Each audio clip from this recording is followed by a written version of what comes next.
সেই ছেলেকে আবার তাবিজ করে আমার শাশুড়ি নিয়ে যায়। নিয়ে যাওয়ার পরে তারপর আমার ছেলে একদিন হঠাৎ করে আমার কাছ থেকে দূরে সরে গেছে, প্রায় প্রায় যাইতো। ওদিনকে হঠাৎ করে দূরে সরে গেছে, খুব আমি কান্না করছি, কান্না করে তারপরে ওর বাড়ি থেকে আমি পলাই আসছি।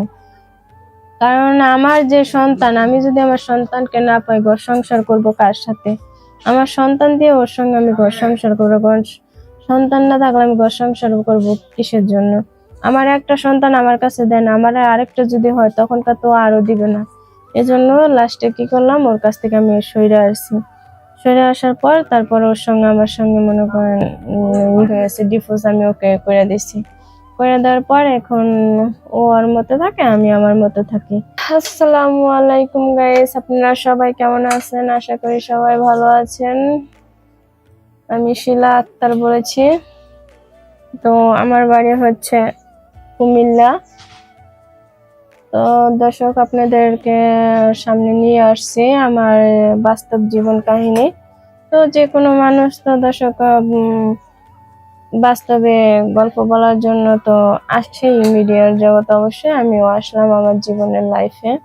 তো দর্শক, আমি দেখা গেছে এক পর্যায়ে আমি একটা জব করতাম, সেটা হচ্ছে যে সেলাই মেশিনে জব করতাম। তো যখন আমি জব করি তখনকার দেখা গেছে আমার সাথে একটা ছেলে কাজ করতো। তো ওনার সঙ্গে আমার সঙ্গে তখন থেকে পরিচয় হয়েছে। পরিচয় হওয়ার পর তারপরে ছেলেটার সঙ্গে আমার সঙ্গে বিয়ে হয়। বিয়ে হওয়ার পরে আমার একটা বেবি হয়। বেবি হওয়ার পর সেই বেবিটাকে নিয়ে আমার জীবনের লাইফে অনেক অনেক দুর্ঘটনা ঘটেছে। যেরকম ধরেন, আমার বেবিটা যখন ছোট ছিল তখনকার আমার শাশুড়ি তার কাছে নিয়ে রাখতো সবসময়ের জন্য। আমার কাছে ঘুম আসতে দিত না আমার ছেলেকে, আমাকে একটু ধরতে দিত না, আমাকে একটু খাওয়াইতে দিত না আমার ছেলেকে।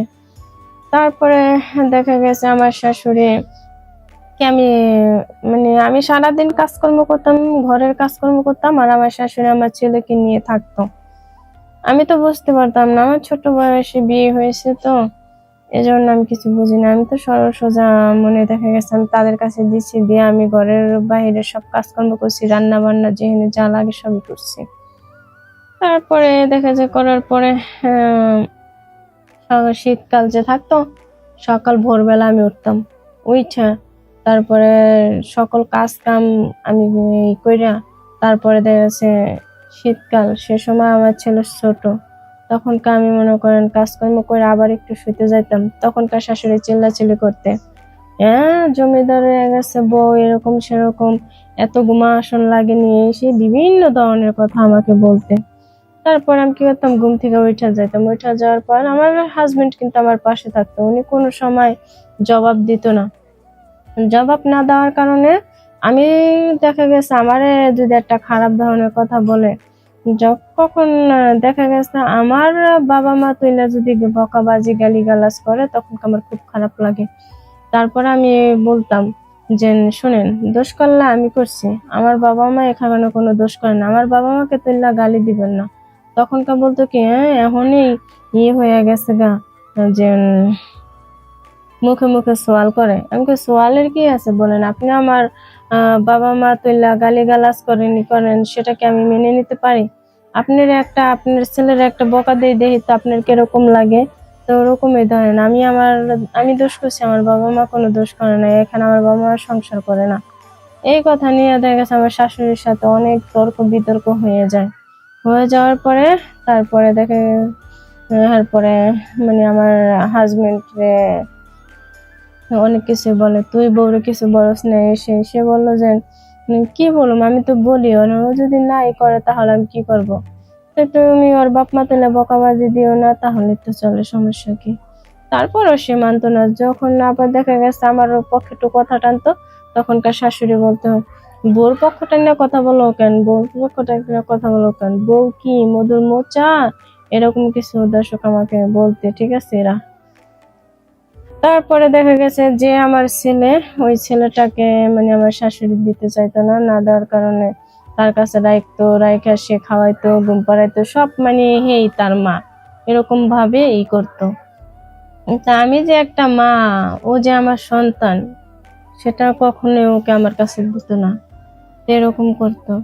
তো এরকম করতে করতে দেখা গেছে আমার ছেলের বয়স যখন 2.5 বছর, না সরি 2.5 বছর না, 3.5 বছর বয়স, তখনকার আমি আমার বাবার বাড়ি যাই বেড়াইতে। বেড়াইতে যাওয়ার পরে মানে আমি আমার জামাইকে বলতেছি, দেখো তোমার মা বাড়িতে এরকম ওরকম করে, এখন কি করবা বলো, আমি তো বাড়িতে থাকতে পারতেছি না।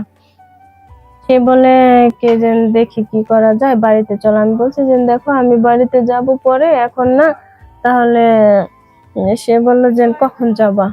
পরে দেখা গেছে সে কি করলো, আমার এই কথা না শুনে সে আমার ছেলেকে নিয়ে পলাই আসে। আসার পরে আমি আর ফোন টোন দিই না, ও আর কি ফোন দিয়ে কথাবার্তা বলতে চায়। পরে আমি বলছি আমাকে আর ফোন টোন দিও না, ঠিক আছে? তুমি যদি তোমার সংসার চাও তাহলে তুমি আমাকে ঢাকা রাখতে হবে, কারণ তোমার বাবা মা আমাকে গালিগালাজ করবে, আমার মা বাবাকে গালিগালাজ করবে, সেটাকে আমি মেনে নিব? কখনোই আমি মেনে নিতে পারবো না। তুমি যদি দেখা গেছে আমাদের একটা ছেলের সামনে আরেকটা ভবিষ্যৎ হবে, তুমি যদি ঢাকা নিয়ে আমার থাকতে পারো থাকো, না থাকতে পারলে আমার কিছু করার নাই। তারপর এটা বলে আমি ঢাকা চলে গেছি। এর 1 মাস পরেও আমাকে ফোন দিয়ে বলে যে হ্যাঁ আমি ঢাকায় যাবো। আমি বলছি যদি ছেলে নিয়ে আসতে পারো তাহলে এসব সমস্যা নেই। তারপরে ছেলেকে নিয়ে গেল। যাওয়ার পরে 3 মাস ভালোই কাটার পরে দেখা গেছে আমার যে শাশুড়ি আমার জামাইকে হয়তো মনে হয় তাবিজ করেছিল, তাবিজ কইরা উনি করলো কি যে ইসে নিয়ে গেল, তার বাড়িতে নিয়ে গেল আমার ছেলের সহ। নিয়ে যাওয়ার পরে এখন তো আমি ফোন দেই, ফোন ধরে না, কথা বলে না। বাড়িতে যাইয়া থাকতে 1 মাস 1.5 মাস থাইকা তারপরে আবার ঢাকাতে চলে আসতো। চলে আসার পরে দেখা গেছে ছেলে তো এখন আমার কথা আর বলে না, ছেলে মা বলে একটা ডাক দেয় না, খুব কষ্ট লাগে তখনকার। হ্যাঁ, যার সন্তান আছে সেই বোঝে, ঠিক আছে? যার নাই সে তো কখনো বোঝে না মা আর যে কত একটা সুখ থাকে, সেটা কখনো মায়ের মর্যাদা বুঝতে পারে না। তারপরে দেখা গেছে আমার স্বামীর সাথে আমার সাথে অনেকটাই ছেলে নিয়ে গ্যাঞ্জাম হয়। গ্যাঞ্জাম হওয়ার পর আমি আবার দেশের বাড়িতে চলে যাই। তারপরে ও আর মার সাথে ঝগড়া কাজা করে, ঘর দুয়ার উঠাই দেওয়ার জন্য। ঘর দুয়ার উঠাই দেয় না, কিছু দেয় না।